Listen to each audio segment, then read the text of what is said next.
Bienvenidos al episodio número 8 de mi podcast Más allá de la nutrición. Un espacio creado para aprender sobre la magia de la alimentación, de los nutrientes y por supuesto de la microbiota.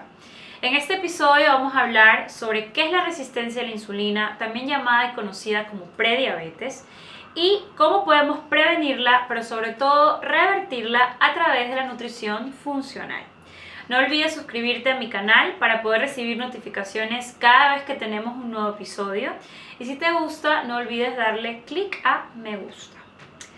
Vamos a ver, la resistencia a la insulina, o también conocida como intolerancia a los carbohidratos o prediabetes, esto ocurre cuando el cuerpo pueden pasar dos procesos. O no utiliza bien la insulina porque hay falta de calidad, o también porque hay falta de cantidad. ¿Y qué es la insulina? Quiero que sepas que la insulina es una hormona importantísima producida por nuestro páncreas que ayuda a que la glucosa que proviene de los alimentos y que circula en nuestra sangre sea utilizada por nuestras células de los músculos, nuestras células hepáticas, nuestras células de cualquier órgano y que utilizan pues finalmente esta glucosa como fuente de energía. La glucosa proviene de los alimentos, sobre todo directamente de esta gran fuente llamada carbohidratos. Pero quiero que sepas que también viene de otras fuentes, como pueden ser finalmente de las proteínas y las grasas, cuando el hígado convierte estos alimentos finalmente en glucosa. Eso se llama gluconeogénesis y esto lo va a proveer para tener justamente esta energía. Cuando los niveles de glucosa en sangre están elevados, esto se llama hiperglucemia. Y este efecto de tener la glucosa alta en sangre, que siempre va a pasar prácticamente después de comer, va a ser el estímulo de que tu páncreas produzca insulina para que esta insulina sea inmediatamente ejecutada de meter la glucosa en las células, que ya conversamos pues que la utiliza como energía. Entonces de esta manera la insulina disminuye esta glucosa o azúcar en sangre circulante, manteniéndola en valores normales y haciendo pues que nuestras células tengan energía. ¿Qué es finalmente la resistencia a la insulina? Como dice el nombre, pues resistencia es que se opone a que las células del cuerpo trabajen y por lo tanto no puedan utilizar correctamente esta insulina y por lo tanto no puedan utilizar correctamente la glucosa. Cuando sucede esto va a pasar algunas situaciones, entre esas que esta hiperglucemia no se puede controlar, es decir, que empiezan a haber valores elevados de glucosa en sangre, que por ejemplo medidas en un examen de laboratorio vas a encontrar valores mayores de 100 miligramos por decilitro de glucosa, pero no lo suficientemente altos para hacer diagnóstico de diabetes, es decir, no en niveles de mayores de 126 en ayunas o mayores de 140 después de comer. Es decir, que al final del día es este cuadro entre que no hay una diabetes per se, pero es un camino que si tú descuidas vas a ir hacia eso. Y lo que es interesante es que cuando se diagnostica este cuadro de intolerancia a la glucosa, resistencia a la insulina o prediabetes, no se sabe cuánto tiempo puede llegar a pasar para finalmente desarrollar la diabetes. Si tú tienes este cuadro pueden pasar 6 meses, 1 año, 5 años. Y entonces es súper importante cambiarlo y revertirlo. Y lo más interesante o lo positivo de escuchar es que este cuadro es 100% reversible. Este cuadro considerado pues también, como les decía, prediabetes, es interesante porque que lleva esta hiperglucemia o esta elevada circulación de glucosa en sangre, genera una glicación de la mayoría de las proteínas de tu cuerpo. Y la glicación es decir, glicar, es decir, endulzar o poner glucosa, moléculas de glucosa a otras células de tu cuerpo, proteínas y células de tu tejido que no corresponden, esto es lo que acelera el envejecimiento. Por lo tanto, cuando tus órganos envejecen, empiezan a no estar tan funcionantes. Algo tan claro como, o algo tan, digamos, común que uno encuentra, por ejemplo, es cuando personas, inclusive jóvenes, además de tener estos problemas de glicación, empiezan, por ejemplo, también a tener rigidez de sus arterias. llamada por ejemplo una hipertensión arterial, que en el 90% de los casos es una hipertensión arterial esencial. Esencial en medicina quiere decir que no tiene causa aparente, pero sí tiene una causa, porque esta rigidez vascular, arterial, venosa, se debe por esta glicación proteica de este tejido muscular de las arterias o de las venas, lo que significa que hay un envejecimiento. ¿Es muy común esta prediabetes o resistencia a la insulina? Sí, es súper prevalente y más o menos se calcula que 1 de cada 3 adultos está teniendo este cuadro y que de este cuadro la gran mayoría, el 90%, no lo sabe o no lo diagnostica. ¿Cuáles son estas probabilidades o estas mayores probabilidades de desarrollar resistencia a la insulina o prediabetes? Si en este momento me estás escuchando y no sabes si puedes tener esta condición.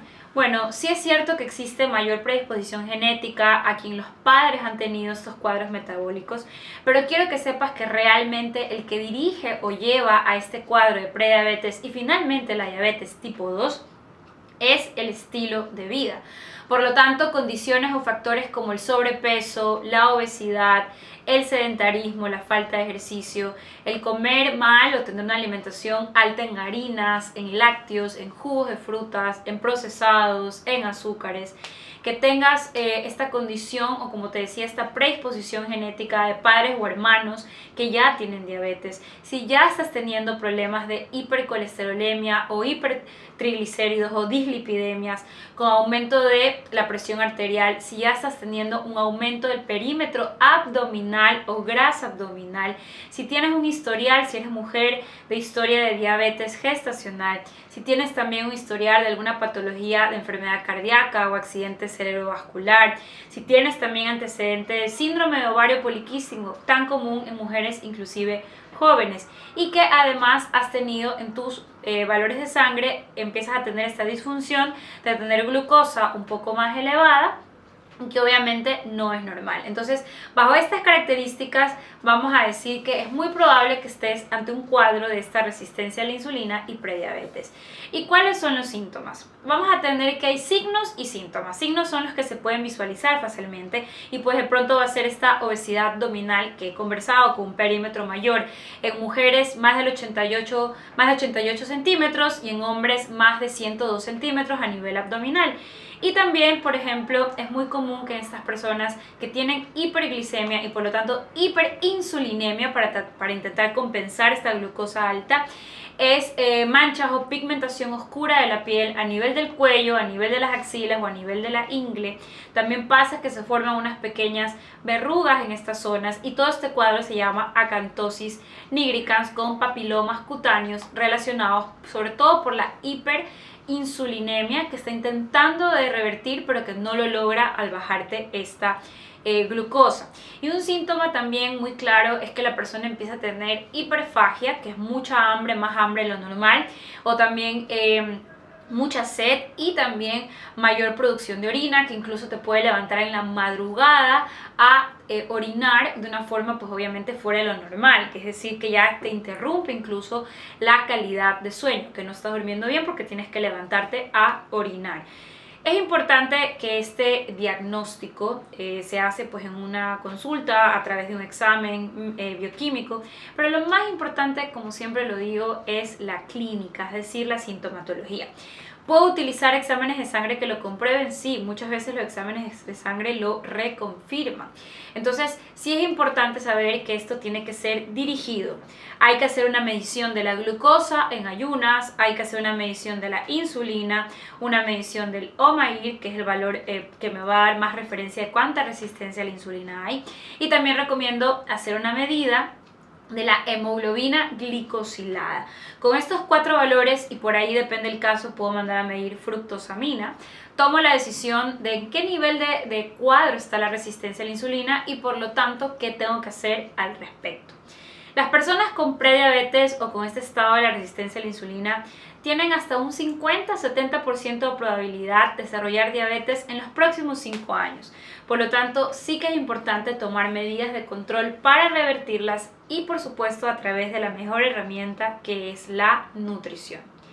Si te gustaría saber si estás en este cuadro de riesgo, además de todos los síntomas que te acabo de mencionar, quiero que sepas que en la descripción de este episodio vas a encontrar un enlace donde vas a poder descargar de manera gratuita un test elaborado por la Asociación Americana de Diabetes que te va a permitir, a través de unas preguntas, calcular el riesgo de tener este cuadro de prediabetes y pues por lo tanto en un futuro de diabetes. También vas a poder inscribirte a mi taller que voy a dar próximamente en mi escuela digital de nutrición sobre revertir la prediabetes, porque quiero que sepas que esto es 100% reversible y sobre todo posible en poco tiempo. Esto literal, si te apegas a las recomendaciones, lo puedes lograr en 1 a 3 meses y en casos más complicados 6 meses. Lo digo porque hay personas que saben este diagnóstico hace años y lo pasan diciendo: tengo resistencia a la insulina hace 5 años, y me parece inaudito, inaceptable, por lo que les estoy diciendo que esto es reversible en corto tiempo, en 1 mes, 3 meses y en casos complicados 6 meses, no más de eso, y de hecho eso es poco común. En este taller que vamos a enseñar a revertir la prediabetes o resistencia a la insulina, les voy a ayudar a identificar este diagnóstico, a cómo hacer la adecuada intervención dietética, qué suplementos serían adecuados, porque recuerden que siempre es bueno complementar con micronutrientes que están en los suplementos, cuáles son las nuevas tendencias médicas para el tratamiento y cuál es el rol que juega nuestra amada microbiota, ya saben, nuestro conjunto de bacterias intestinales en este cuadro de diabetes o prediabetes, porque sí, cuando hay disbiosis intestinal también vas a tener mucha más tendencia de tener este diagnóstico, que como ya les digo, la buena noticia es que de todos modos lo puedes revertir.